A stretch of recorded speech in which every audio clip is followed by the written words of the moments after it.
So, welcome to another episode of Rebel City Podcast. This week's guest is a band from Ayrshire called Culann. I think I've used one of their tracks as an intro 10 episodes ago, and I was calling them Culann and all sorts of shit, but no, Culann.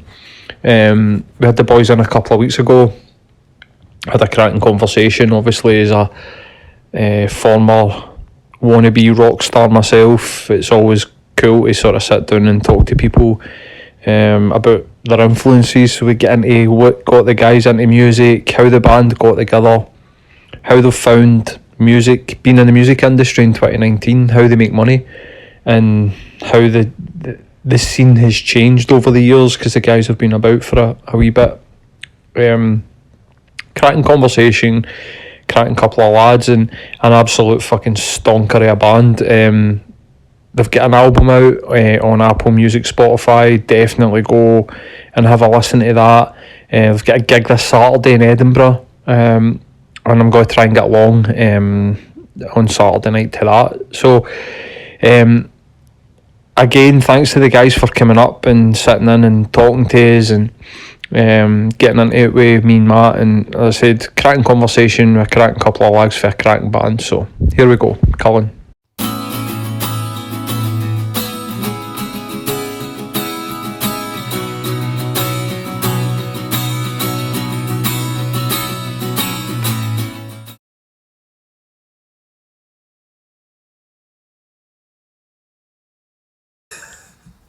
So hello and welcome to another episode of Rebel City Podcast. What episode are we on? This will be 44. I've got absolutely no idea at this point. Anyway, I think our 1 year anniversary's been and gone and we've missed it. I think so. It's like me and the missus, we always forget our anniversary and catch it a week later and go, we should have done something. So it's nice to see that's carried on here.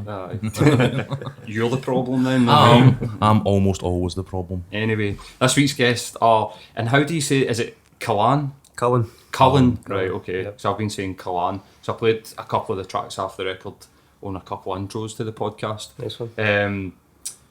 So welcome. Thanks very much. How's it Thanks for going? having us. It's good. It's been long overdue. Been trying to Oh get yeah, it's try to been a get for couple of wee months that we've had a couple of dates in and had to get it cancelled. Right. So, whereabouts are you? Is it for Irvine?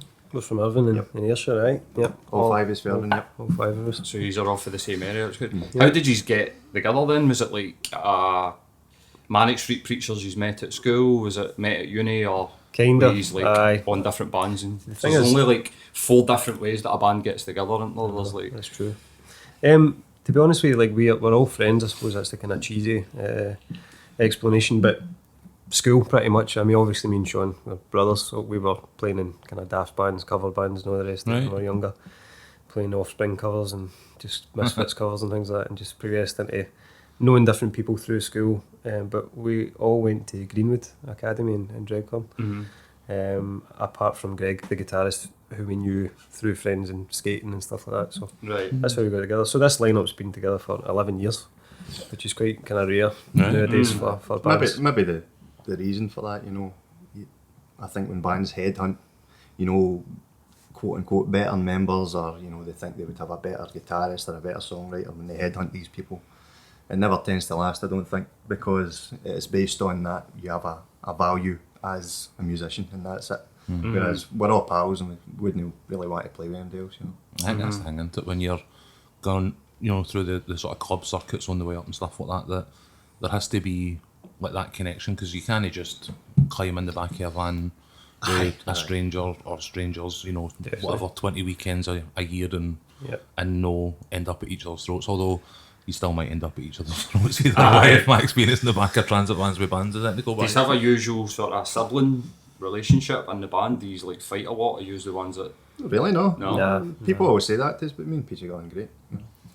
We need some Gallagher action when we go here. What we want you to do is, he's a fucking cunt. We hate each other. Fabricate some sort of like argument so that you Get some can just... beef on the go. It's quite boring, to be honest. From the No, start. we just kind of like each other. There's no heroin or that. Not yet, anyway. Aye. But Never we've does. always got on well, and I suppose you're right. You're saying like when you do seek out, like we need a guitarist, and then you don't really know the guy or girl, whatever you get in the band, and then it's just a case of feeling the band out, how they're getting on. it probably wouldn't work for us. It works for other bands obviously, but not for us. I think we've been together for 11 years because we're pals effectively. Yeah. You know what I mean? I don't think it would work anyway. And Sean's right, probably be weird playing with other. Aye. And the thing is, I mean, I don't think we're too demanding of like the members in time. We don't gig loads, so Right. when things are spaced out, like we do things quite spaced out, it makes it more an event. Whereas I've got pals in bands, and we've done it in the past where you play in Ayr, and then you play in Ayr 2 weeks later, Yeah. and then you play in Glasgow, and then you play in Kilmarnock, and it's like, So just in the west of Scotland, so well, I mean, the people that could come and see that one night in Ayr can come and see the next 2 weeks later in Ayr, and the week after in Glasgow, and the week after in Kilmarnock, so they only go to one. So it means Yeah. that your gigs are diluted, and no one's sort of kind of. I think Tom No one's McGuire said excited something about quite it. similar about playing in and around Glasgow, didn't he, when he was in? He was saying that. Can definitely play it too much for sure. So that when we try and space it out, it's more an event. It's like, oh, we'll go and see Culann tonight, and it's like Aye. people get excited about it. kind of depends on. I mean, yous are clearly established. I mean, the album's great, and yous can all play. Like when yous are young, and I think back to being in bands. Like I've been in bands. I remember one time we did a tour, and it was like 12 dates in Glasgow over the course of like, over the course of like a month. Do you know what I mean? You're just like. Back, it's like Fury Murray's, Tuts, Sleazy's, and you're like, right, you're on tour, but you're not doing a tour. But it's I think it's at the start it's really important to play as much as you Just can. play, I mean, aye, I think absolutely. that the main mistake that we made was try to get too many people to come along to every gig. Of course, yeah. And then you get your mates that are going to come along to every gig, Aye. but then a year in they're like, I'm fucking sick of seeing your band, mate. And you're not really, like you're saying, it isn't an event, but then as I've got older and I've been in other bands, we've done stuff where it's been like once every 6 months, Yeah. so that it feels more like they're coming to see you, Aye. or people are actually excited. You don't need to harass people to fucking come to your Definitely. gigs. There's always a wee element of that, but the less of that you can do, the better. You know, like after a certain amount of years, if you're still having to really dig Yeah. people out to try and come along, it is tough. And as I say, you do need to do that to a certain extent, but it's good to see when people are starting to come of their own accord. You know. Aye, that's it, man. So, I mean, I didn't hear very much of the Offspring in the. I was thinking that as well when you said that. I was like, having listened to a wee tiny bit of the album here and there the last couple of days, like, I'm not hearing a lot of Offspring undertones. So was that like the I think, I mean, start was punk, was it? everybody has something to start with. I think everyone that gets into music for whatever genre you're into, you've always got that, like, you listen to whatever's in the charts when you're younger Yeah. and all the rest of it, and then there's like a eureka moment, and Americana out the Barris. we bought Americana at the Barras. I mean, it was Pretty Fly for a White Guy was a single, Yeah. and then I remember buying that at the Barras on tape, All right. the single tape, and Was it a hooky copy? Was it one Aye, of aye. those Oh, where you aye, printed it was, on it was a a, black fa- and it was a, white fa- it was a fucking, faded one, and on the B side of that was Staring at the Sun, which is pretty much opposite of Pretty Fly for a White Guy's, Yeah. an all-out kind of punk song, and we're like, what is this? Aye. Do you know what I mean? Like, you're so used to hearing. I mean, I suppose the weirdest thing we listened to up until that point would be Blur, Aye. which, you know, Blur are Aye. quite kind of adventurous in their music as well, but it's still in the charts. So when we heard them, when we heard Pretty Fly for a White Guy and then Staring at the Sun on the B side, it was just like, what is this music? Aye. And then we went and bought Americana, and that was kind of like, that was for me and Sean at least, that's our route into alternative music. And then you just buy back the Offspring's back catalogue, and Yeah. the further back you get, it's heavier and faster and Yeah, more punk. And Definitely. the first I can album, remember going and buying. Is it Insomniac? Was that? that's Green Green Day. Day, That's yeah. Green Day. What Yep. was the one? The Ixnay and the Hombre. that one. Yeah, I remember going and buying that for Avalanche, Aye. and being like, "What the fuck is that?" It's like really putting it Hispanic. on, and it was Aye. the same as me. Like I was Pretty Fly for a White Guy, and was like, "That's kind of cool," because like I don't know if it's because we're white. I don't know what yeah, it is, but yeah. I just thought it was quite cool. I think I was about 15 when that came out, and then Americana was a wee bit like, I quite like it, and then Yeah. I went and bought that and was like, what the fuck, like, know, Jesus, and then went and seen them play live and was just fucking blown away. Aye. like, 'cause I was it at like so the first tight, gig that we went to, like a big sort of like Aye, you aye. know, without your parents or whatever.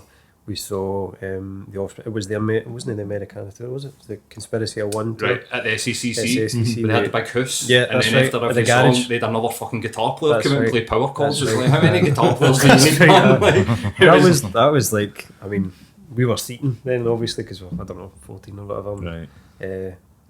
AFI supported them, and They were superb that night I as know, well, man. I know. It was such an amazing first gig, and who was the kind of ska band? Is it Snuff? Oh, I can't even mind now. Aye. I don't think I a caught UK them. I think I UK. came in and just watched. Talk about it, but like, I AFI. mean, like when you get so obsessed with that, because that was like this. I mean, for probably a year, that's all we'd listen to is the Offspring. And before we get into other sort of kind of areas of alternative rock, and then going to see that was definitely the kind of start of Aye, wanting to definitely. play music. I mean, they're has sort of that figure of jumping off fun. point. They're a figure of fun in a lot of ways, but you go back and listen to the first couple of albums and they're absolutely Serious. amazing. Aye, the guy's voice, the guitar playing, it's serious. I think Aye. that was something I was going to say was that Pretty Fly for the White Guy was like bait. Yeah, Almost aye, like they've it always was got like to do bait Kids tracks. were that. like, oh, that's great. Oh, I what was the one that was on Conspiracy of One? Like, Original Prankster. Original Prankster. Aye, they had this- Redman. Yeah, that's right. That's all he said was original Prankster. They had this sort of formula of having the pop hit, and then but Yeah. then the rest of the album was kind of like almost Absolutely. true to the Offspring, and then What happened with we us go is back, it's we were serious, like, man, we listened to Pretty Fly for a Week or whatever. Who was the other? There's another sort of kind of There's- copy. Aye, Why don't you get a Kids job? Are Why, All Right why, or why something. don't you get a job? Was Yeah, was the other big one off that? And I'm sure what you're saying is like the people probably buy that album and half of them going, "What is this? Like I bought this album for these tapes or something." Yeah, I went And to see then them you at the can- bars, and Yeah. it was like half punks, Yeah. half Neds, Yeah, I know. and it just didn't mix well at all. See, when No. I can't even remember who the support band was, but it was a punk band.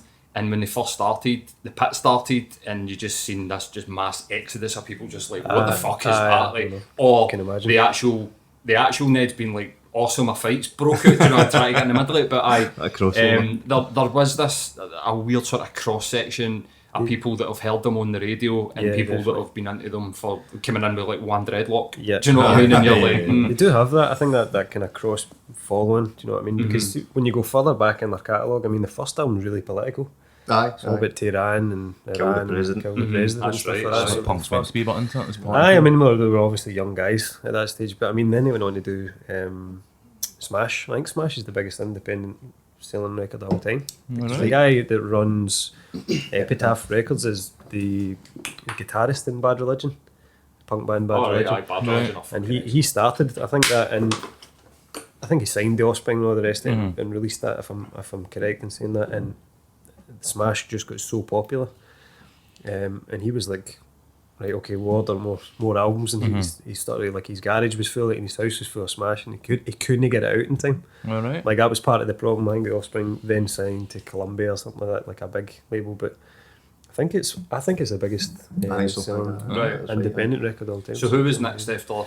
So where did that lead you to?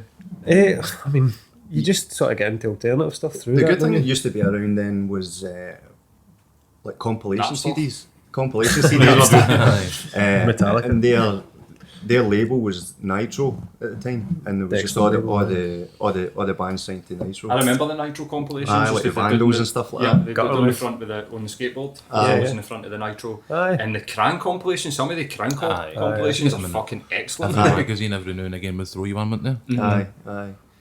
I think everybody's got that sort of jumping off point. Like for me back in the days, like I was going to be Noel Gallagher for at least like 14 years of my life, and then obviously that led to Paul Weller, which led to You go backwards. you know aye.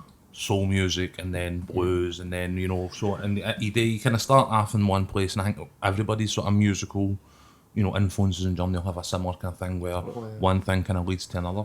Yeah. The Offspring unfortunately were not in my jump off. I think I seen them once at Gig in the Green, and I remember I was at that gig. I think like, was Gig in there the as Green well. was No Effects, Slipknot. Who Aye. else played the Prodigy? I got That was absolutely some gig, annihilated man. at Slipknot at that gig. That was some So gig, that- man. There was tons of fights there. 'Cause Oh I my mean, God. look at that lineup. It's like the Prodigy, Slipknot, No Effects, Flog and Molly played that as That's well. right. That was Queens like of the one Stone Age day. and stuff like Queens of that. the Stone Age, one day. That's an unbelievable lineup. It was a good day, to be It fair, was. apart from me getting absolutely weathered in Slipknot. The guy I was at uni, he was like, "Mum, watch this band," and I was like, "Who?" And he's like, "Slipknot," and I was like, "No, hold on, that rings a bell, I've heard of them, no chance."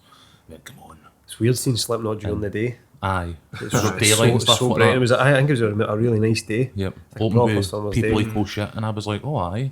And then this guy, like, and I'm not a wee guy, this guy twice my size lamped me clean out in my arse.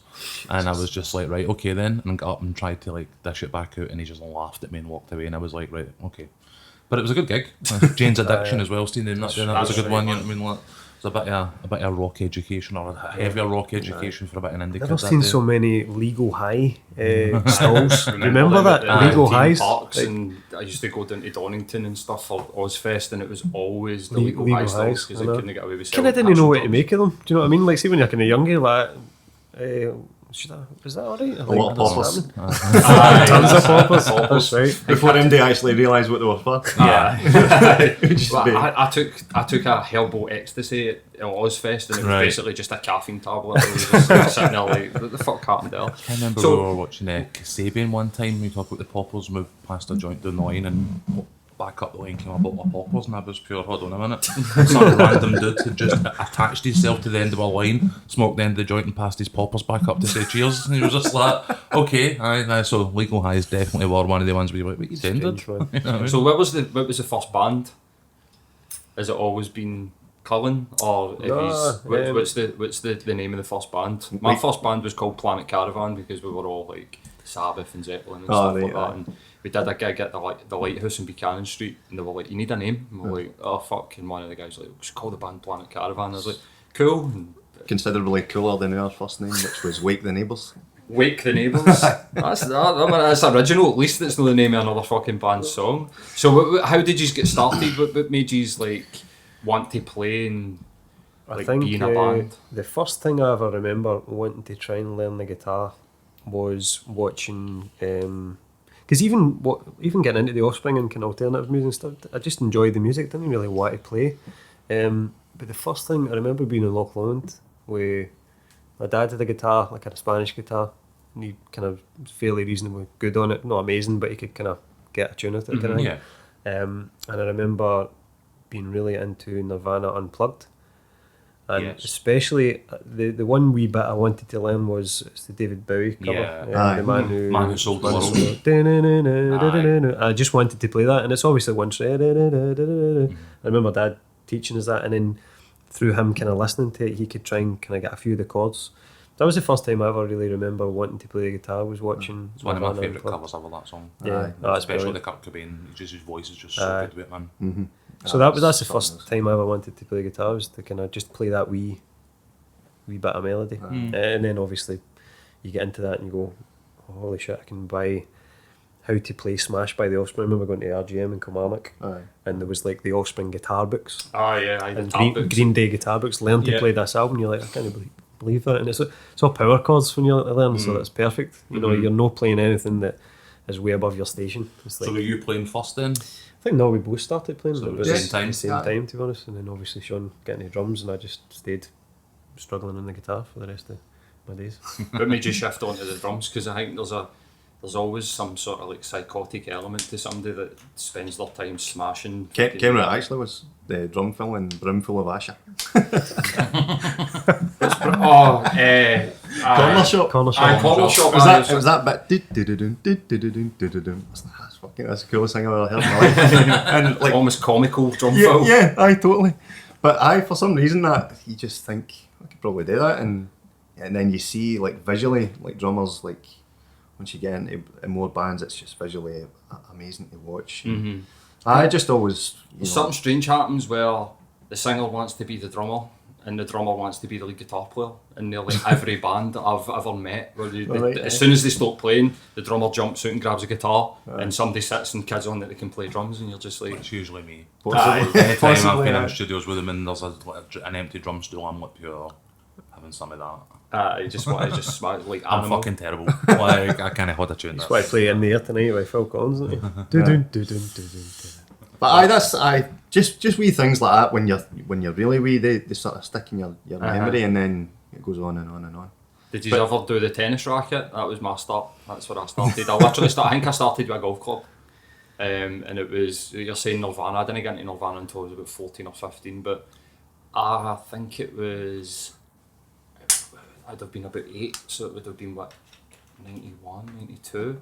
Fuck, I don't even know who it was. But there was a song that used to play on the radio, and I used to storm my golf club in Aye. front of a mirror, pure, yes man, this is what I want to do. Something And then visceral about it, you know. got a just- guitar, like, aye. gotta get me a guitar, buy me a guitar, and I got a nylon strung fucking guitar for a charity show, and then it just fucking went for there. Aye. By the time I was 18, I was like pure, I'm going to be a rock star. This is it, man. This is But me. by the time you actually pick up a guitar, it just seems like, how the fuck does this thing work? It's just a total enigma. Like, I mind you get like a wee cheap kind of electric guitar, and you're obviously Squire banging away, Strat, Affinity Strat. That was my first electric guitar as well. and you're just how do you get that sound at it? And it's like I don't know, maybe it's a pure old man thing to say, but I don't know. And I've got a pal that teaches guitar, and he's just saying like the Waynes they don't have any attention span for sticking something out, you know, because it requires a lot of commitment to The world they live in, there's a bit instant gratification. Aye, totally. So, Aye, you know, that's exactly what he was saying. I think there's never been an easier time. Like I've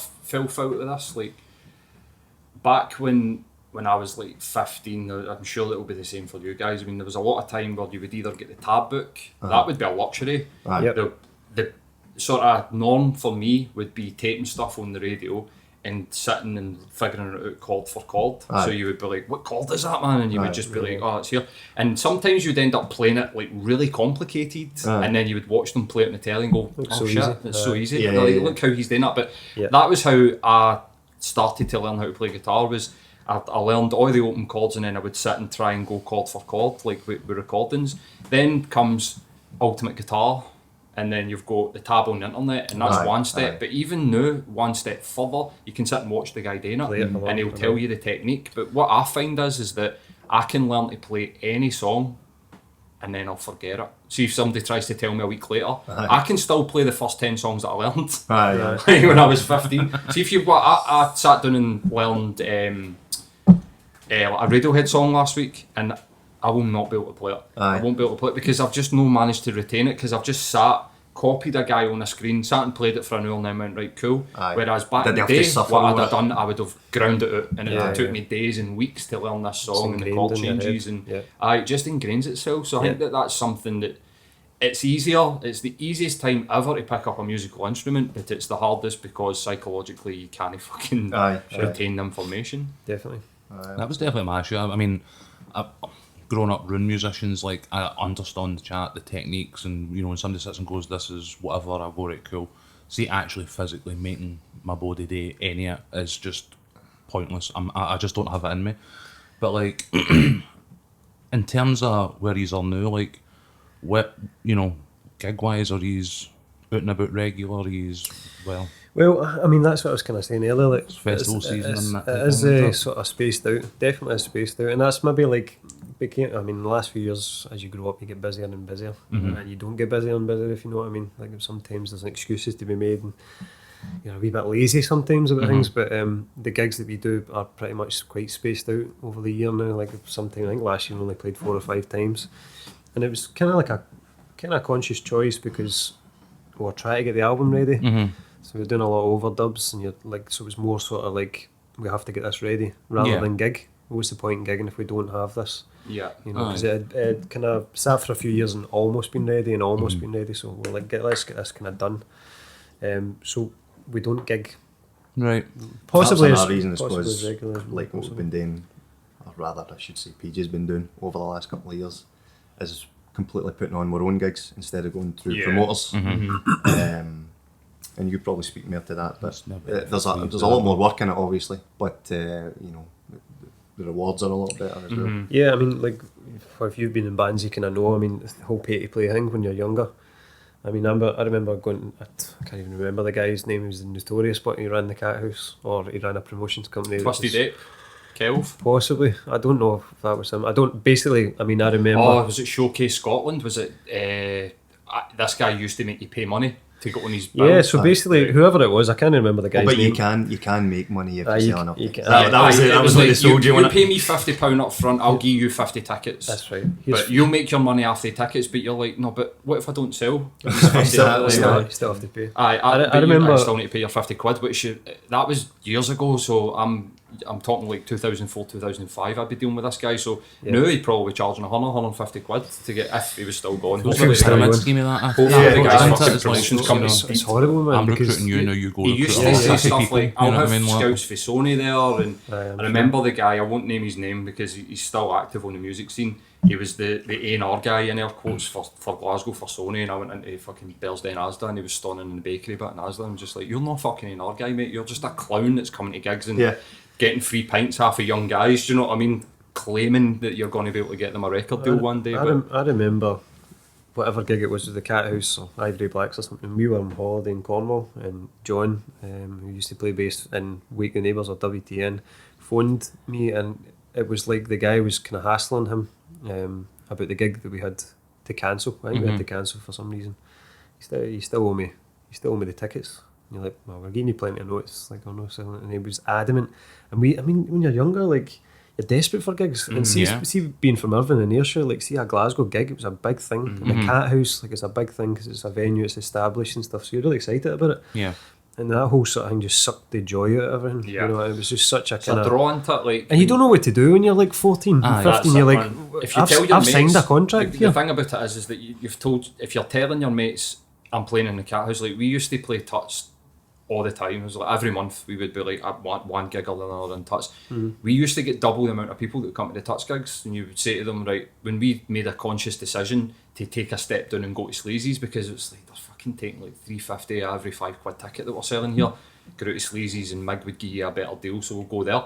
You'd get half the people coming and you'd be like, how the fuck is this? And it's just because of the prestige of the venue. So if you say to your mate, I'm playing in the Cat House, they're like, whoa, fuck, want to come to that? Can't wait to come to that. But then you've got the guy that's booking the gig that's like, you need to pay me to be able to tell your mates to play in the Cat House. And I think there was a point, I was really active in the music scene at one point where it was literally that's what you had to do. If you didn't pay money to do these gigs, you weren't getting on the bill. And basically fuck you. And like you're saying, if something bad happens where you need to cancel a gig, they basically just went, well, you need to fucking play, or else threatening you with like, you'll never get another gig in the Cat House ever again. And as an adult now, and you look back, you're like, and it's counterproductive hilarious. because I've been going to club gigs in and around Glasgow since I was like 15. Yeah. I dug him out for naming my age last week, so I'm not going to tell you where we are now. But like, I love club gigs. Like, I love the wee dingy, smelly, dark rooms where 13th note's the best.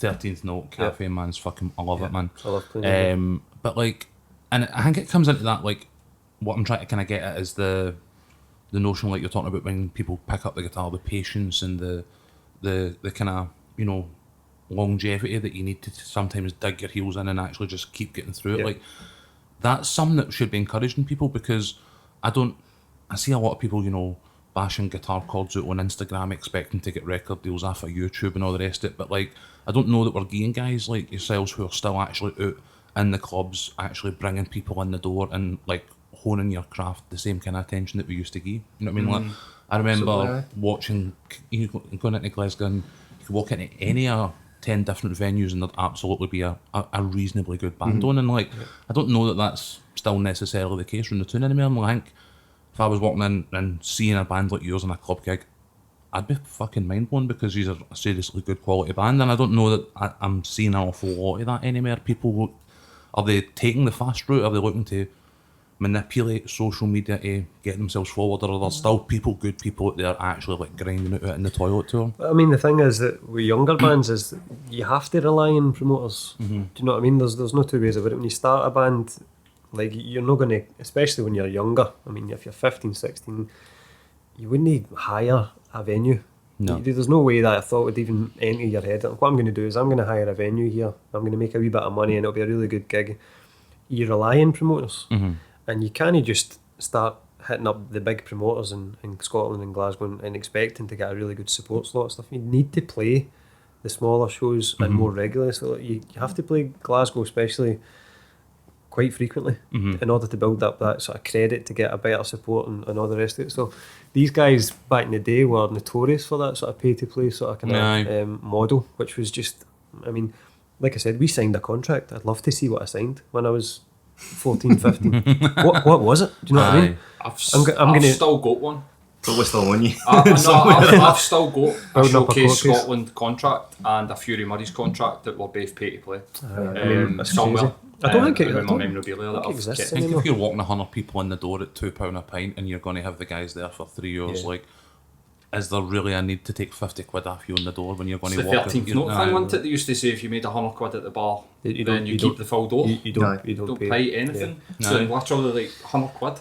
So, I mean, that's nothing. You know what I mean? You would be like drinking the bar dry some nights in the 13th note cafe, you'd run out of Jack Daniels and stuff. And I think that was, you're saying people remember the 13th note and they're like, that was a great gig. I don't know how much of that was to do with the fucking PV shitty PA system because the drum kit that was falling apart, or just the fact that you enjoyed it more because it was a relaxed gig. You didn't stress out your nut thinking how many tickets have I sold, how many people are going to turn up here.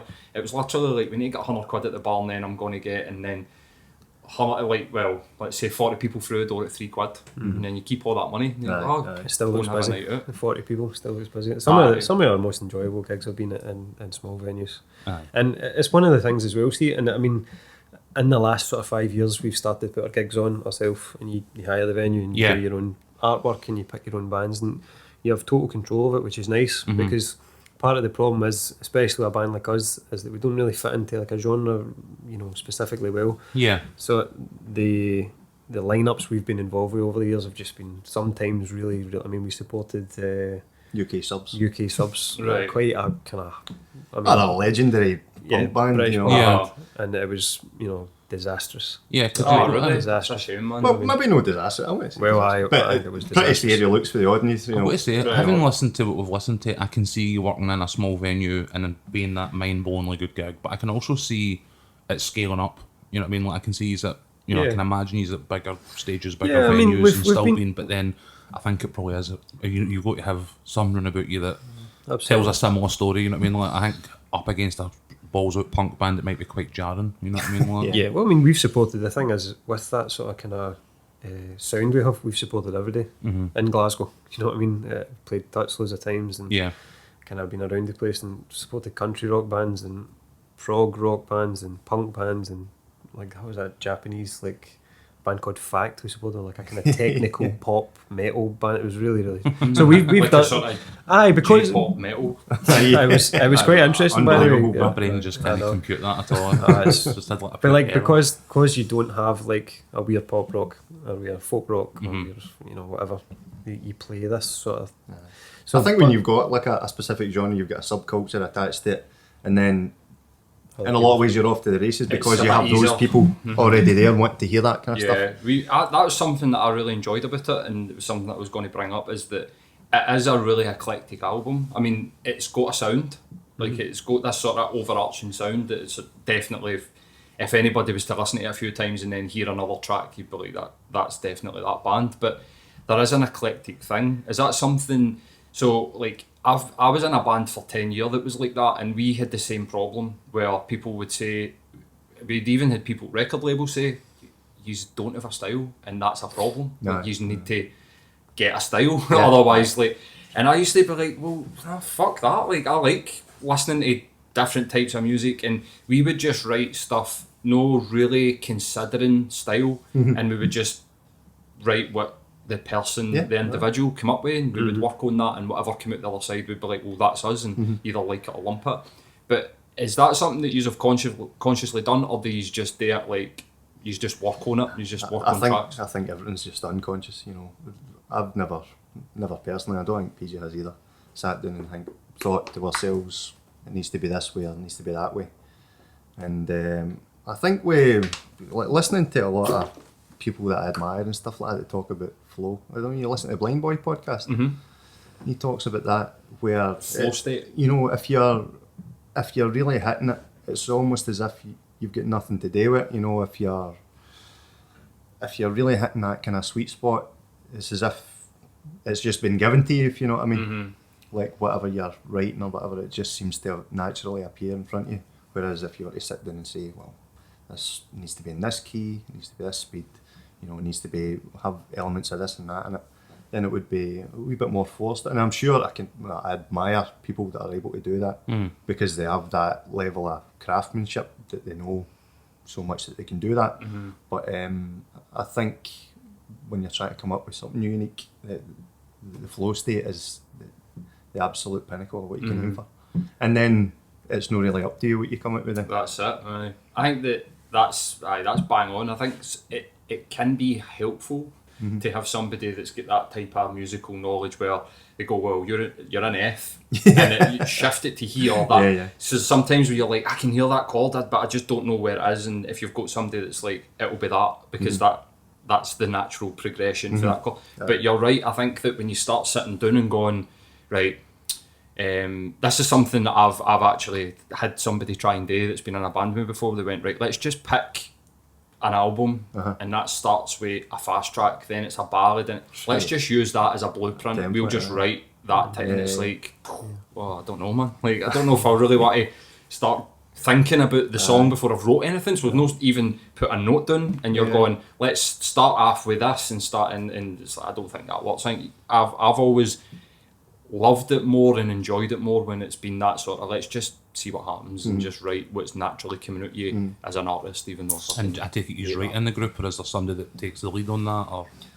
Well, right to a certain extent. I think me and PJ write the bones of the songs, and it becomes something totally different once you start, knocking it around. other people? There's a huge contribution for everybody. Greg, the guitarist, who's far more literate in all this kind of stuff, the technical stuff, Right. than any of us. He's his own kind of setup in his house. Musically speaking as well, Ross, the keyboard player, he's probably far more proficient than any of us when it comes to actually knowing the theory of music. And Callum, he's been in bands for years. He's got that. He's got the feel. Yeah, he's got it in him. Yep. Big noodler. Is he lead guitar player? He's the bassist. Bassist. Right, aye. okay. Greg, who Sean's mentioned, like Greg mixed the album. Right. So like he has that kind of background. He's done sound engineering, I think, and all the rest of it. So he has that kind of technical input, and he's got a specific ear, so it's very sort of like if something's not right. I mean, I'll not notice things because I can't read or write music. I've never really been able to be honest with you. But Greg has that like, no, that's Technical stuff. technical Aye. stuff. Aye. It just would completely go over my head. I have no idea. It either Aye. sounds good to me or it doesn't sound good. And that's the way my brain obviously operates. But I don't know. Everybody's different. Maybe that's the combination of different sort of factors and different personalities like that makes the band sound. Everybody's bringing their own thing. Everybody brings their own elements for sure. Did I see pictures of these? Sorry, I'm just going to shoot off on a pure tangent here. Did I see pictures of you playing at Celtic Park? Yeah, did, yeah, did I? Most 3 fucking years ago. terrifying experience of my life. Aye. Um, Where was this? Because there's a reasonable chance I was probably at the game and didn't even It was a realise that I've Euro- already seen you. It was a Europa Who League. were we It playing? was a Europa League game. I can't remember. We didn't win anyway. Are you Celtic fans? yes. Oh, right, okay. Cool. So we. So how did that happen then? We were in. We went to Malawi in 2000. Was it 14 or 15? 2014. 14 with Celtic the Foundation. Celtic Foundation. All right, cool. So we were over in Malawi with Mary's Meals and Celtic Foundation at the time. So we were there for a couple of weeks, just kind of working and doing bits and bobs, and we'd come back, and I think some of the organisers knew we were in a band, and obviously big Celtic fans, and The media lassie at Celtic at the time, Summer. I think she's actually going to be. Craig Gordon. Craig Gordon. Yeah. She was working in Aye. Celtic TV, Right. basically. I just kind of came about for that. She said, "Would you like to play at Celtic Park?" And you're just like, yes and no. Aye. Do you know what I mean? I absolutely love it, but Big Sean said it was terrifying. Shouting yourself. It used to be something that did a lot more than the day, or it feels like the day recently, because I mean I've seen like the Undertones and like Yeah. Andrea Botticelli and all. Dropkick They used to have stuff all like sorts of people out Dropkick before. Murphy, Dropkick Sod Murphy, Yeah, Doctors. as well. all sorts of Sod folk out before. Now, last couple of years doesn't feel like that happens an awful lot. I don't know if it's the disco lights or whatever. So Yeah. I mean, like, Maybe Kiss can play then. Aye. It's always been, if you've ever been in the stadium when a band plays though, it's that PA system just cannot Booms. handle it, man. Aye. It just That was just part like- of it. It's just like you've got your wee monitors there and that, but the vast majority of the sound that you're hearing is just with the fucking speakers up above you, and it's coming to you like a second late. Yeah, so you're getting It's like a just- delay between your aye, monitors aye. and the fucking PA, man. That must be a bit. What did you do? One track? You can get through We it. Just Yeah. we played aye. 2. Was it? Yeah, we played All Reverie and Salvation. Aye. Right. The 2 most sort of kind of and have you radio subsequently been for- approached to the end of the Celtic Da songs that come out every year? You know, No. there's always some local Glasgow chanter that gets to sing some overly emotional think the nonsense. recent one- you know I think what I that mean? enough is after that. Right, okay. John don't slam the McLaughlin. door on them yet. You know what I mean? Like the boy, you know John McLaughlin. You've met him before. Used to own mixing rooms. He's doing all the Celtic stuff. He's he was in a band in I think he was actually in Blue Nile.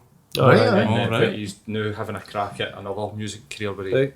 writes these Celtic charity songs and stuff. Okay, and yeah. just like, That's how that came about, just being involved in the Celtic Foundation over in Malawi and then coming back and just because they knew we were in a band, they asked, which is really nice of them. But it was one of those things like, you know, when you get asked that question, and you've been to Celtic Park since you're 5 or whatever, you know, and we're season ticket holders, Yeah. and you're just like, I would love to do that, but in another way, I'm terrified. Terrified. Like, you know, it's just an experience. It's not like playing your own gig. No. It's not like being prepared for a set and practicing a lot and stuff like that. It doesn't really matter how well you're practiced. Mention that other thing there. No. Okay. Draw a line with that. Okay. So I think it's one of those things. It's just, it was just kind of, it was overall, to be honest. Aye. I was obviously gutted Celtic lost that night, but I was very happy to just sit back into the crowd after. But it was a great experience, unbelievable experience. I can imagine. Especially when you're out on the ground, a European night before everybody's there, and you're Yeah, like we sitting did at the side of buses the and turf. building. Like a Oh sound my check God. kind of thing. We went in a bit earlier, and obviously it's just getting, I mean... And let's be honest with you, anything is better than listening to Rod Stewart murder Grace again. You know what I mean? Big Rod. So, I was going to ask a question about something and it's just completely out of my fucking head. This is a hangover kicking in. So is there like, I feel like I'm Oh, no, noticing like a I've got nautical it. thing. I got it. Come back to him. Right. Aye, Okay. come back to me. So, you must work full time because I think like nowadays, like all working musicians need to have like a full time job. But one of the things that really has really messed with me, like pre-podcast but post music, was just not having like a creative outlet. Do you think that it sort of? I mean, first of all, like what do you do? Like what do you do for a living? And does the band sort of give you that sort of purpose? Whereas, like, I found I went into like a depression that I never even seen coming for anywhere. I just thought the band's done. I'm all right. I'll move on to something else. But it really affected me. Like, really did affect me. And not having a creative outlet was horrible, absolutely horrible. But do you think that the band gives you that sort of purpose to go to work and do all the bits and pieces? Most definitely, it's sort of. We talk about the kind of monetary value of music and all the rest of it, but I mean, we gave up on that a long time ago, and I think when you let go of that element, you're able to enjoy it that much more. You know, I think when you're young in bands, you always think it's maybe a possibility. This can be our job, you know, like naively thinking that. But see, when you just think, you know, this is what we love doing, and just accept it for that, you can go about your daily life, you're much happier, and you'll maybe compartmentalise it in that respect. You know, this is your job. You know, you do that, you put food on the table and all the rest of it, and this is your passion, and that's what it is. I mean, you don't need to intertwine that much, you know. It can be hard to find energy back into it, like Definitely, to motivate yourself, like especially when you know you can't see that clear. I do this and I get that for it. Do you know what I mean? And then I didn't really notice it until it was gone, and then it was maybe like a year later I went, oh fuck, like this is why I feel shit, is because I'm not doing this thing anymore. I'm not going and spending time with my mates and writing music and doing gigs, and there's so many things that tiny wee pieces of the jigsaw being in a band that sort of makes up a lot of your life. And then, like I said, it's not until it's gone that you're like pure fuck. Do you know? Certainly it would be easier if you could just focus on that. I don't know. I think if it was your soul, I've spoken to people that have said, you know, when they're in really shite mundane jobs, that's when they come up with their best lyrics or ideas. But I certainly don't find it. I'm not saying their job's shite or anything, but like when I'm at work, I tend not to think about the band all that much. Right. I find it hard to, you know, bring one element into the other. So I think it certainly would be a lot easier if you just, that was your sole focus and you could do that. But it's, you know, it's a 1 in a million chance, isn't it? That's to be able to it. make a living at it. I don't even. I'd hate to say this, but I don't even know if I'd have even done it if I'd have known. Do you know what I mean? I definitely, like, Hans Up was one of these wee dicks that was like, I want to be a star. You know what I mean? I wasn't. I wanted to be. I was looking at people like Liam Gallagher, Kurt Cobain. I was looking at these people and thinking, I want to be that. That's what I want to do. I'd no interest in being in like a club band, but now I'd love to do it. Do you know what I mean? Like, and I still play music with like mates and stuff like that. But I was thinking that the other day, like I played in Sleazy's with a band 2 years ago, and that was the last gig I done. And I was saying to myself, I was just thinking about it. I was saying to myself the other day, see if I ever get the chance to do that again, I'm going to really fucking enjoy that. I'm not going to do what I used to do, which was turn up for sound check, have a beer, mope about, get on stage, get off stage, and get pissed. I'm not going to do that. I'm actually going to engage with people that come and see my band. I want to talk to them. I'd get sick of it. Do you know what I mean? I'd been totally... And I suppose that's probably a good reason why you guys space everything out, because you're getting that chance to really enjoy it. It's different if you're booking your own gigs as well, because you need to be there. You need to be there for the other bands and all that sort of stuff. So I really do miss it. Like, and it's only now. Like I said, I don't think I'd have got into it if I'd have known you've got no chance. Or like, do you know what I mean? Having a record deal or getting that advance and going and making the albums and all that sort of stuff. And it's true. Like, I mean, even bands that you would think are really successful, like I mind the Bad Brains, the punk band.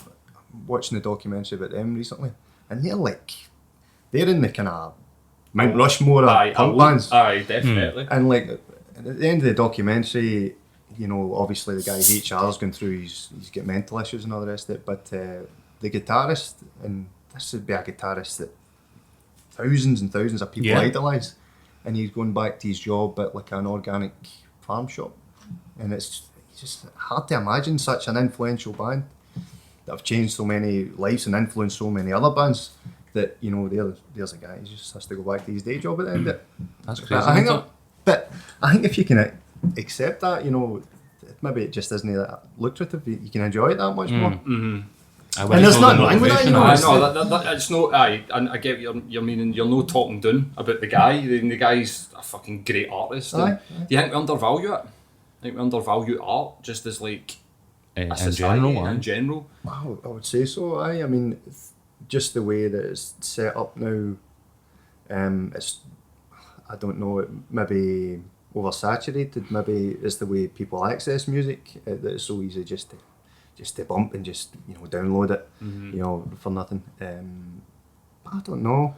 I don't think about that all that much. I don't think about that either. I don't know, man. I think the focus has maybe shifted with people. It's great to talk to artists and musicians about their creative process and stuff like that, as we've been doing, but like that's not really what, for me anyway, what society values anymore, because we live in a, you know, world of Love Islands and all that other shit, and it's not about becoming a star because you have a creative talent. It's about becoming famous because you have a profile. And, you know, the end result of it I seen the other day was Patterson Lassie, who has been everywhere and every show and, you know, all these other reality stuff, and she's on the telly bumping fucking fridge raiders. You know what I mean? Like, you know, like is this the end product, or like I think you're our right. current desire for fame? Is that you don't have to have skill, you don't have to have talent, you just need to be willing to hold yourself pretending. Fame at any cost kind of thing. Aye. It's just fame for fame, for nothing And else. if that's what you're after, fair play, you know what I mean? Like, but I be think, prepared to hawk some fridge raiders. yeah. You know what I mean? Like, I think with like music as well, I mean, just looking at that there, and you see Apple Music and you see Spotify, things that you need to be involved with. You know, so if you're releasing an album now, if you're not on Apple Music, if you're not on Spotify, Nobody's going to hear it. Yeah. No one's going to hear it. Absolutely no one's going to hear it. And you give people those two options there. We'll go and buy the album for £8, of which we'll get $7 or $6.50 or whatever it is after everybody takes their cuts. We'll go and listen to Spotify for free. Yeah. And download it if you've got Spotify Premium, so you can play it anywhere, Wi-Fi or no Wi-Fi. But go to Spotify, yeah. because you don't want to spend £8, of which we get 0.0001 Yeah, pence. Do you know what I infinitesimal, mean? So, like, art itself, I mean, we've poured everything into that, everything into that, and time and effort and money, and your entire soul goes into your music when you write it. And to see those two options there, and it will be Spotify, guaranteed. You know what I mean? And that's fine if you accept it that way. Sometimes it sticks in your throat a wee bit, but you just have to kind of say, well, that's how things are now, and there's no point in getting upset about I heard it. somebody talking about it once. It sort of made a wee bit of sense, but at the same time you can't grumble about these things. But he was talking about, like, if you were to do an apprenticeship, you'd be 4 years, you know, making nothing, and then you'd be on like a good wage. You think the amount of time and effort you put into, you know, music over the years. And it's far beyond an apprenticeship, you know. 100%. And you might never make a penny. Yeah. Do you know what I mean? Like, I remember somebody telling me a story about a band. I'll no name them, but I'm pretty sure you'll know who I'm talking about. They're a 3-piece, and the guy that's the songwriter and the singer, he's a multi-millionaire, and the other two are Stein and Deniston and like private lets. Right. So they're in a huge band, mammoth. Do you know what I mean? Like playing in Wembley and shit, and they can't afford to stay out in LA to do the mixing of their album because they don't have the money to pay for a hotel, and they're having to come back. And again, I just think that's crazy. I think that's absolutely insane. I mean, Maybe it's like you're saying, because it's so easily accessed just by proxy, the value goes down in people's minds. There's still a lot of money in it though. I think like the Roger Waters thing that he spoke about when Spotify first started doing the subscription services, because it was free for like a year or whatever, and then he was saying that what they've managed to do is stop artists engaging with their crowd and put the crowd in touch with advertisers. So they've removed the artist and just put Volkswagen and Mercedes, and now they've extracted the value, and now it goes to Spotify's board of directors or whoever, and the artist gets fuck all. Like for every play that you get like a quarter of a penny or something like that. It's something insane. I don't even think it's as much as that. I mean, I don't know how many. We've had the first album was 6 years ago, so that's been on since 2013. Whenever we launched it, and I remember once you're in kind of you've got like a thing called Spotify for artists, which is the other side of things. You go into your own account, you see how many plays you've had in the last 7 days or 28 days or 7 years, and I think we've made, don't quote me exactly, but it's about £8. Wow. Or £18, something like that, in 6 years. It's just as well you're doing it for the love of it then. Exactly.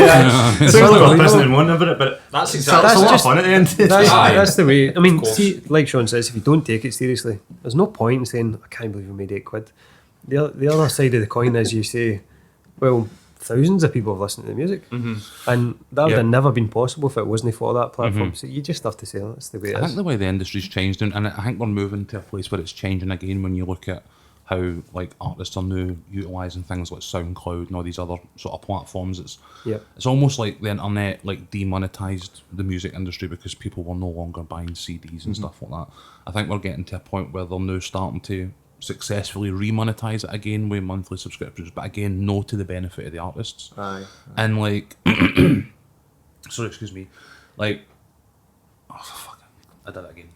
So like they're remonetising? Like they're remonetising, but then, as I say, it's going to change again in future as people start to make use of like SoundCloud and stuff like that. Like, I think for artists, like the way to like remonetise what you do is to stand out live, is to actually like use these platforms to give people a taste of what they can experience when they come and see you. Because I think when you look at even average artists, and with all due respect to them, I'll again no going to like pointing fingers and naming folk, but like, you know, one half decent album and then you're playing the Hydro, and like, you're kind of like, that's, you know, artists have been forced into these big massive corporate venues because that's the only, to me anyway, it looks like that's the only way they can actually make money for them off the back of their work. You know, people say that it's the only way to make money, especially through touring now, is merch, is your own control of, well, we've made these t-shirts, right, and we know how much they cost to make, and we know how much we cost we'll sell them for, and we know what the difference is. Whereas with that is like, you pay a third party to go online, they take a management fee, which is fine, because otherwise how do you do it? Well, you're in a label, well, we're not on a label, so we have to give it in the hands of someone else to get it onto these platforms, and that's fine. But what I find sad about like the consumption of modern music now is the artwork suffers, because everything is on your phone, and it looks shite on your phone. I mean, you don't see any depth in it, and we spent a fair bit of money speaking to a Northern Irish artist called Peter Strain, who's, you need to look up his stuff. It's really, really incredible. Right. It's just such a unique artist in terms of what he does. Really, really interesting guy. Peter Strain. So I started off doing like reimagined movie posters. Right. Yeah, but he was commissioned. He's done the new notes in Northern Ireland, I think, the new 5-pound notes and stuff. I mean, he's just such an interesting illustrator. Stuff's brilliant, man. That's quite cool. So we kind of contacted Peter and had a kind of dialogue with him, and you're kind of just doing that. We'll try and we'll see how it goes, because we had no idea what the album artwork would look like. We had no idea what we were going to do, and I had bought a few of his sort of paintings and stuff over the years, and I'm kind of a big fan of his work. And we contacted him. He's really, really sound, but you need to go through my representatives in London and course. stuff like that. The guys come back and it was just the money they were talking about was just there's no way. So I politely emailed him directly and I said, Peter, they've got back to us and it's no possible. So thanks very much for getting involved. And he said, no, let's make it work. And, we'll come back and forth and we'll do this and we'll do that. And it was great. It was such a collaborative experience. But that's going to get his balls butted now, half his age. Well, so basically, the problem I have with like modern music and Spotify and stuff is you don't see that. Right. And I know vinyl's making a comeback and stuff like that. And it costs quite a lot to get vinyl printed. Yeah. Plus the quality for the length of the album, it'd be a double album. So that's what kind of irks me about kind of modern consumption of music is like you look at it on the screen there and it's fine and stuff on your phone, but how good would it be to? And that's why we get CDs made. And CDs could potentially be regarded as redundant now because you buy a new car and there's no CD player. Yeah. So, but we had to get something physical printed because we were so happy with the artwork. I think it's going to be quite a frustrating element in it because what you're talking about there is having to take on when you discuss merch and you discuss artwork and all these various things that these are probably like areas that you would not, having picked up a guitar at 15, had any like understanding or like concept for, and to then go, right, well, we're taking ourselves seriously, we're putting ourselves out there, what is our artwork, what is our social media presence, what is all these other things. Again, it's for a it fun... to then go unappreciated is probably, you know what I mean?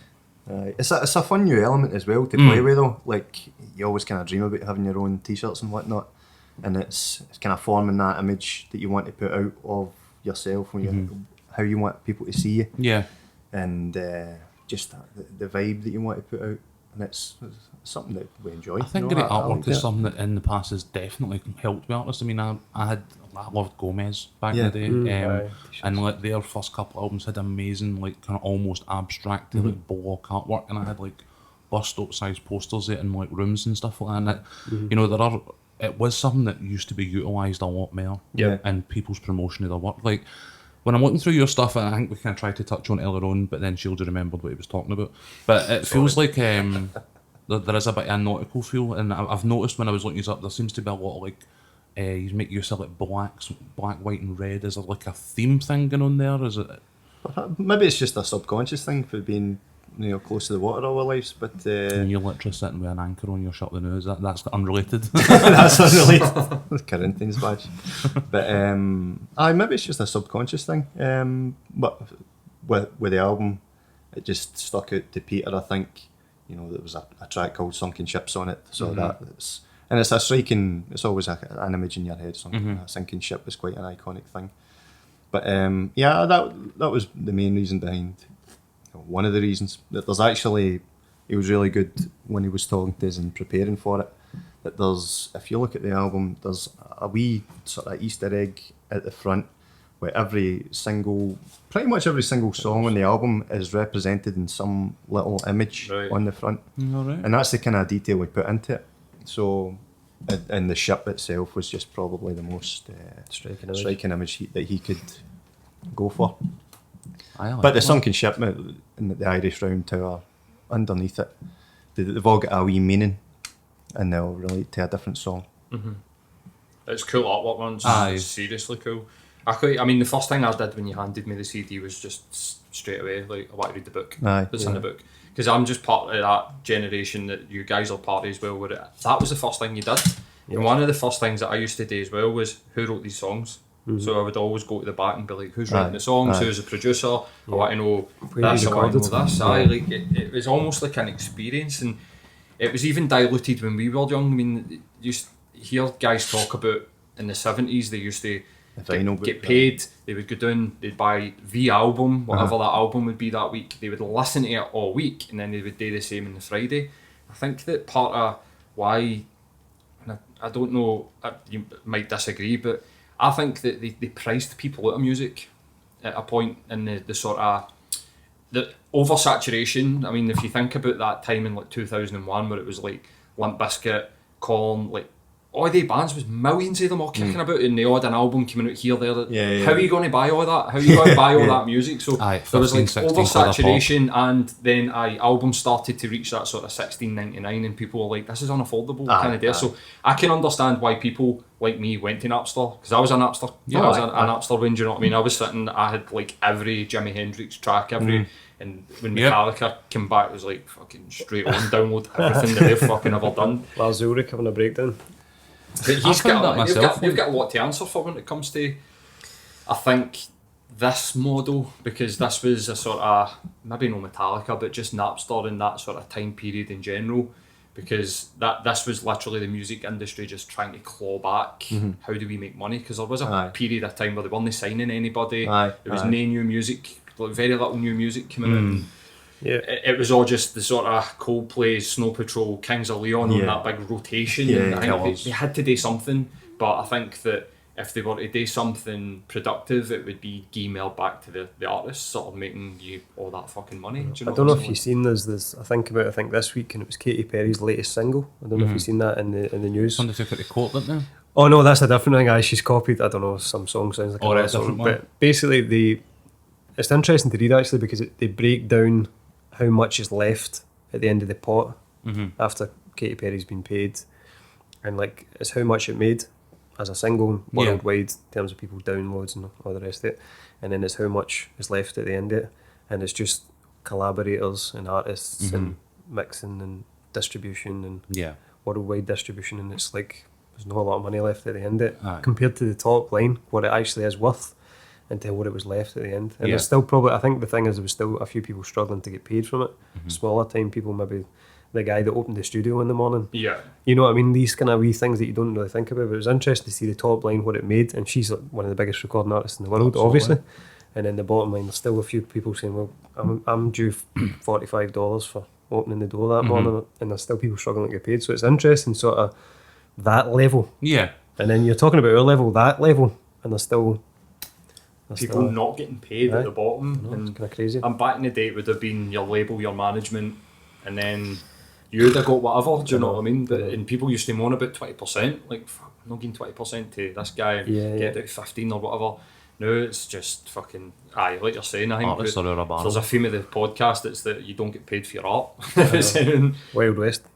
have you ever considered doing like becoming working musicians to try and make some cash? Like when we were, remember we back it was the Darkness and they were doing AC/DC cover gigs in the Barflies, and then they would do Darkness gigs in King Tut's, but they would be playing for 3 hours at like that night in Barfly. I don't think I'd have the stamina for that. As a See- drummer. See where you look at these, they work hard as fuck. I mean, like we've played very few gigs where we've played over an hour and a half, and they've been grueling you. Maybe it's because you're playing your own music and putting everything into it, but it's hard going playing. Some of these bands are playing 3-4 hours a night.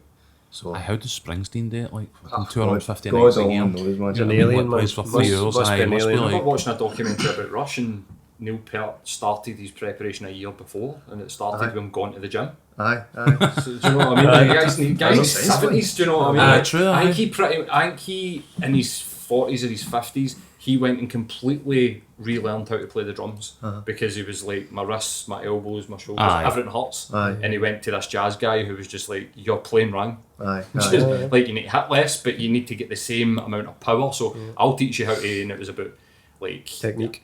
getting an actual technique so that he didn't ruin his body, which I think is probably, I mean, Joey Jordanson's a prime example of that. Aye. That guy can't even play drums anymore. I think. Aye, Like aye. he's done, plays guitar because he's just Yeah. aye, went out and hammered drums for like 10 years, and I was just like, well, I'm fucking finished here. But aye. you're right, it's grueling and it's hard work, and probably when you go, well, unless you're doing weddings, I think like that's a popular one. I've got a Yeah. lot of mates that have been in bands and Yeah. now they've thrown the towel, and it's like, well, I'm in a wedding band and make decent money, but I think their souls are getting slowly That's part of it. You chipped always away hear at. that. You always hear that for people that commercially play those gigs. That it sucks the fun out a wee bit. For me, it would just be too grueling, to be honest with you. I'd rather just stay at a 9 to 5 and just get it out the way. So what's next then? Like what's on the horizon for you? This year's just been about getting the album out, to be honest with you, and just seeing what people think. It's been such a long build-up. You know what I mean? The last album was 6 years ago. We had this pretty much finished 2 years ago. Pretty much like it was recorded 2 years Yeah. ago, and it's just been a wee bit kind of delayed here and that for one reason or another.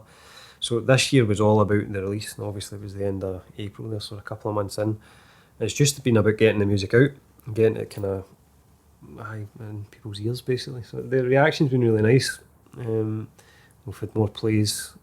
I suppose the thing is that you complain about Spotify and stuff like that, Yeah. but the truth is that we've had more plays of one song, the song that we just made the video for, Brew Mm-hmm. Veil, than any other one of our songs. Right. And some of those songs have been on for 6 years. Yeah. So that's quite an amazing statistic for Yeah. me. You could say that, well, Spotify's became more popular. Mm-hmm. Still has been popular for a while. Do you know what I mean? It's still Yeah. been popular for years and years. So that kind of thing is, more people are hearing our music for the first time, which is, A bonus. that's the end game. Yeah. Is you want people to hear your music, make up their own mind if they enjoy it or not. But the reaction's been so positive that it kind of just makes you want to write more music. We've not written in a couple of years now because of this, Yeah. but it makes me want to kind of keep going and write more. And That's good, man. aye, so we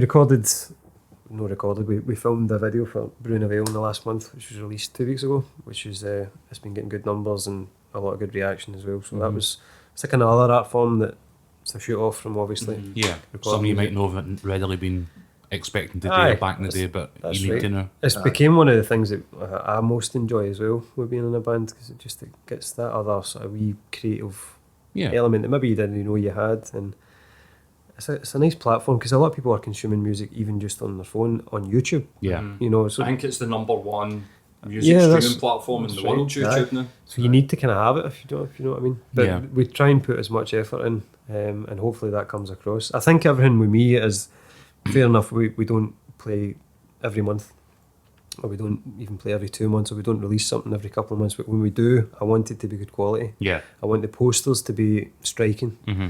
I want, you know, people to be excited about the venue. I want people to be excited about the support bands. If you've got a music video, I want the teasers to look good. I want the release date to be everyone tuning in. Yep. So it's became like a focus for me on like quality over quantity. So that's the thing for us. So that's just I come think it out. definitely shows. That's just come out 2 weeks ago. So it's been really good. So I don't know if you've seen it, but it's, we decided to break it up into, there's a bit of dialogue in the middle of it. Right. So we get Rabba Fleck back, he's in all our videos, and a friend of mine, Cal Walker, who's studying acting in Glasgow. Mm-hmm. And it was a really good experience between the two of them. The bit of dialogue just kind of makes it for me. Right. So it's a nice wee bit. And is there gigs coming up that we can catch you at? We're playing in Edinburgh next month. We'll be organising a few gigs towards the end of the year. Probably we'll have a kind of big Glasgow gig, maybe November, December, I think. Something I'll start to organise that, I think. I don't want to oversaturate. Of course. You know, so we had the big launch that was sold out at Audio Mm-hmm. for the album, and that's, I mean, for me, that's been the most enjoyable gig. Right. It was sold out as our album launch, so obviously there's a bit of pressure and stuff, but we get lighting for the first time, which is something we just never do, because Okay. it's one of those things that elevates the live show to the next Aye. level. So we get Rob from a company called Dark Door Lighting, and it was amazing. Just it's like, holy shit, we're a professional looking band type thing. I think it came across as well, as a lot of people said they really enjoyed that. So Just enjoy and avoid the red lights. That's always my one for watching the club gigs over the years. Red light lights. of- red light of- lights just red light of scream death, support that's what act they to call me. it. So they're like, don't ever see any headliners playing under red cool, man, lights. it's really you know what I mean? Like, like who you said, like there is, whether consciously or subconsciously, a nautical sort of theme. You got big sort of kind of circular, almost like kind of porthole style, and there was 4 of those big, and they kind of look kind of like War of the Worlds kind of alien kind of Aye. stuff, but it had a kind of nautical feel about it as well. nice. It was kind of added a different element. So aye, that's what we've been up to, and obviously we'll get a couple of gigs at the end of the year, but we'll probably do another video, I'd say, as well.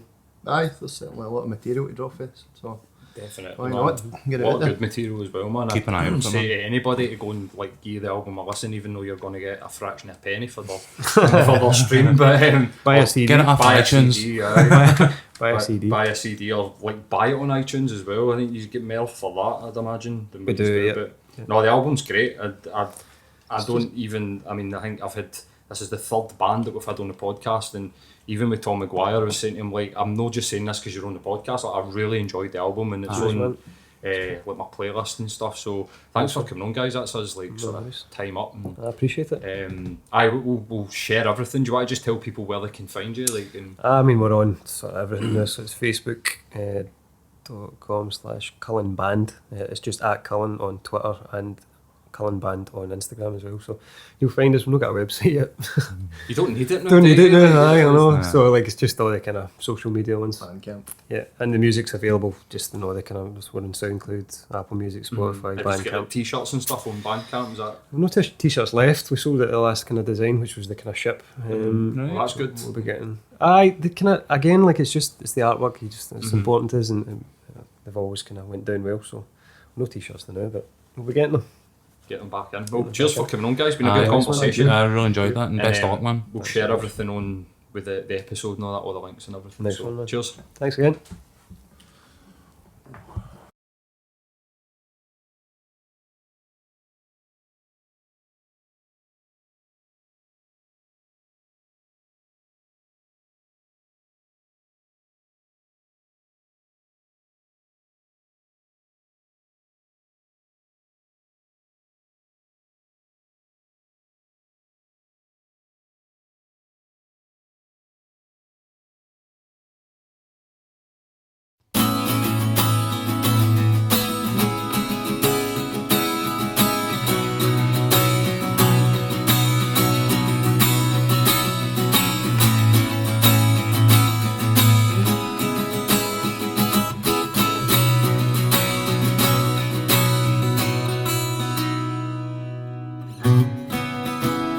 Lightning falls when there is panic in the sky.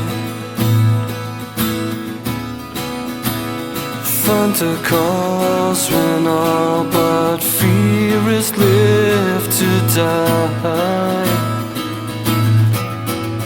You tell it like it's fantasy, something that you're never going to be. Same old story every day. There's just one thing that I have to say, that if we believe, if we trusted you, then I don't know why you say the things you do. You'd see a whole new way to be, giving honest answers and not those lies to me. Empty halls now filled with echoes of their past.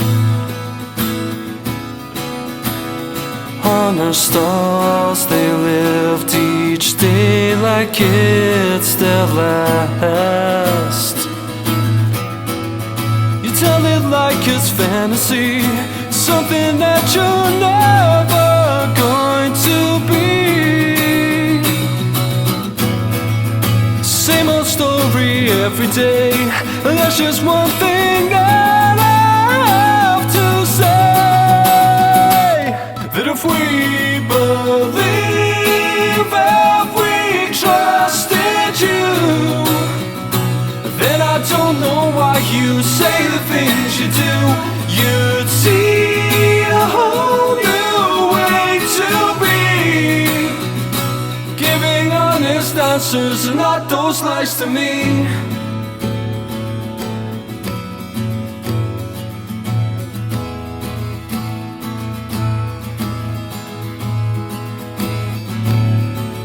I can tell that you're on a mission just to break the walls down time and time again. If it wasn't true, would it be okay to break the walls down time and time again?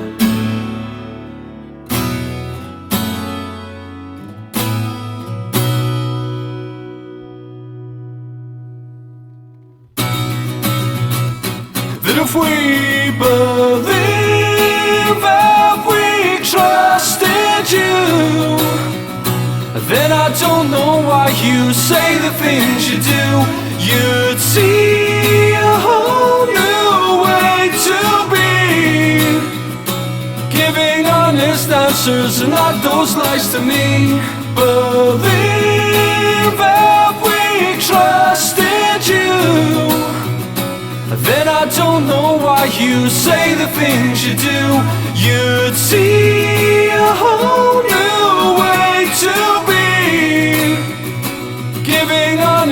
answers are not those lies to me.